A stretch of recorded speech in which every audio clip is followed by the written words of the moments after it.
Cécile Kyenge, bonjour. Vous êtes Bonjour. aujourd'hui députée européenne, mais vous avez été une clandestine. Vous avez quitté la République démocratique du Congo, le Zaïre à l'époque, pour vous installer clandestinement en Italie dans les années 80.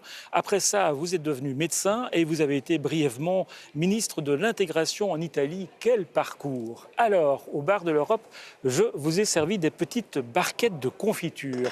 Allusion bien sûr à ces embarcations de fortune qui affluent à nouveau à Lampedusa avec des candidats à l'exil. On est quasiment 3 ans, jour pour jour, après le drame de Lampedusa qui a fait plus de 350 morts. Rien n'a changé?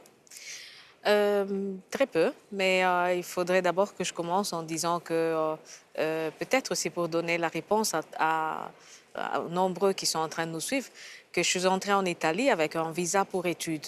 Disons, les problèmes sont arrivés après, puisque je n'ai pas eu l'inscription à l'université tout de suite, mais c'était après quelques mois. Mais du mois, je ne suis pas entrée avec l'embarcation. Je suis entrée par avion, mais je devais normalement faire mes études universitaires en médecine.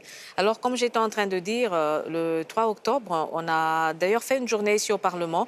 C'était la journée qui a été proclamée une journée nationale en Italie, une journée pour la mémoire des migrants qui sont morts en quittant leur pays, donc qui sont obligés de quitter leur pays, mais aussi c'est une journée d'accueil. Mais la réponse de l'Europe au flux migratoire, aujourd'hui, ça semble surtout de créer un nouveau corps de garde-côtes, de garde-frontières, notamment en Méditerranée. C'est la réponse que vous souhaitiez, ça? C'est pas suffisant puisque c'est pas une seule réponse qui peut gérer à elle-même tout le phénomène. Il faut avoir des solutions, des propositions, des projets à court, moyen et long terme. Mais ces garde-côtes, c'est pour sauver les migrants ou c'est pour les repousser?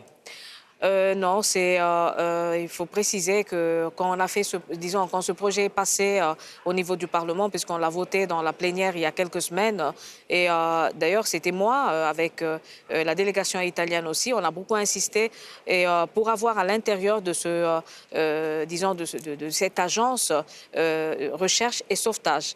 Et dans le dossier qu'on avait voté au mois d'avril, tout le dossier tournait autour de la solidarité et du partage équitable de responsabilités, mais vraiment sur tous les plans. Alors, le premier point qu'on a bien souligné, c'était recherche et sauvetage comme activité qu'on doit mettre dans toutes les agences, dans toutes les activités européennes. Alors, vous parlez du partage de responsabilités. Matteo Renzi reproche aux pays européens de ne pas prendre leur part dans ce dossier des migrants. Il fait ces reproches, ce sont des reproches fondés?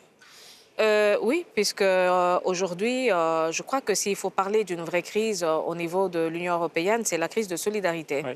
Et or, j'ai bien dit, quand je parle de l'article 80 du traité de fonctionnement de l'Union européenne, et tout le monde le connaît, qui a adhéré au projet Europe doit savoir qu'il y a cet article, on parle de solidarité et de partage équitable des responsabilités, y compris des engagements financiers. Mais Jean-Claude Juncker a déclaré on ne peut pas imposer la solidarité, on ne peut pas obliger les pays à accepter des migrants, une espèce de solidarité flexible. Donc. Ah bon, écoutez, moi je ne partage pas cette idée. C'est-à-dire, moi je suis de l'avis qu'aujourd'hui introduire le concept de solidarité flexible, c'est vraiment trop dangereux. C'est un peu comme faire un clin d'œil entre guillemets aux pays qui ne veulent pas en quelque sorte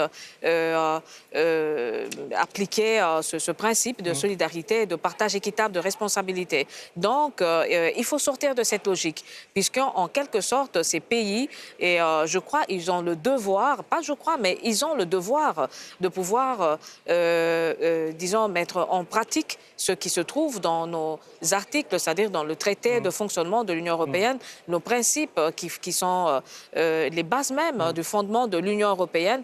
Il faut bien qu'on puisse donner une réponse. Et ce n'est pas à travers la solidarité flexible. Alors, on dit parfois que les migrants, ça pourrait être une réponse à la baisse de la natalité en Europe, dans des pays comme l'Allemagne ou l'Italie. Et l'Italie a lancé d'ailleurs une grande journée de la fertilité, une initiative qui a été critiquée, qui a été moquée aussi, notamment dans un petit clip parodique. On regarde. Oui.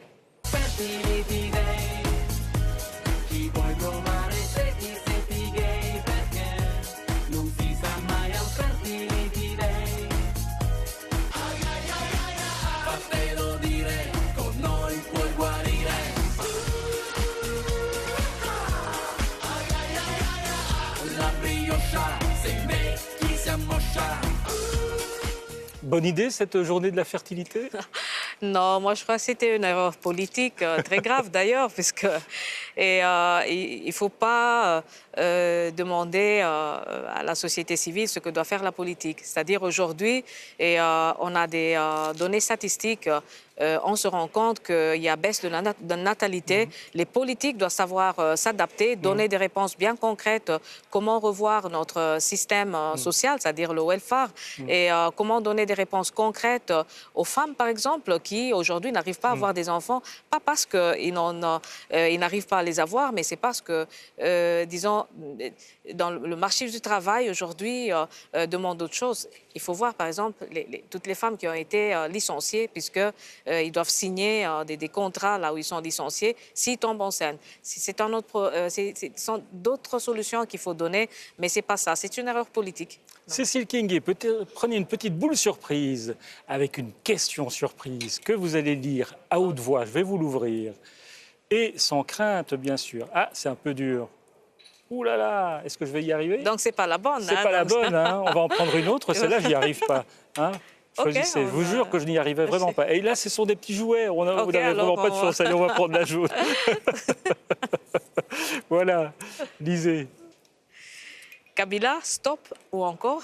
Alors c'est vrai que le président congolais semble s'accrocher au pouvoir et vouloir retarder les élections, la tenue des élections. Ouais, ça semble une maladie du pouvoir, j'ai l'impression, puisque la Constitution, elle est bien claire. Hein, donc, je sais que les Congolais, en ce moment-ci, connaissent très bien leurs droits. Et je me demande pourquoi il a peur, puisque aujourd'hui, parler de l'alternance politique, parler du respect de la Constitution, et c'est important aussi pour donner un exemple à son propre pays, aux jeunes. Et aujourd'hui, je crois que le Congo doit avoir une autre possibilité, une autre chance. Donc la première chose, il faut essayer d'être clair, d'organiser les élections, mais surtout peut-être la priorité est que après le 19 décembre, bon, je vois je suis les nouvelles, je regarde ce qui se passe en termes de crise, de sécurité, en train de crise, d'instabilité politique. Il faudrait qu'à un certain moment, le président Joseph Kabila puisse se rendre compte de ce qui se passe, écouter son peuple et peut-être laisser la place à quelqu'un d'autre. C'est pas aussi mal. Cécile Kienge, merci d'être venue au bar de l'Europe et on va prendre une petite barquette. C'est moins dangereux pour nous que pour les clandestins.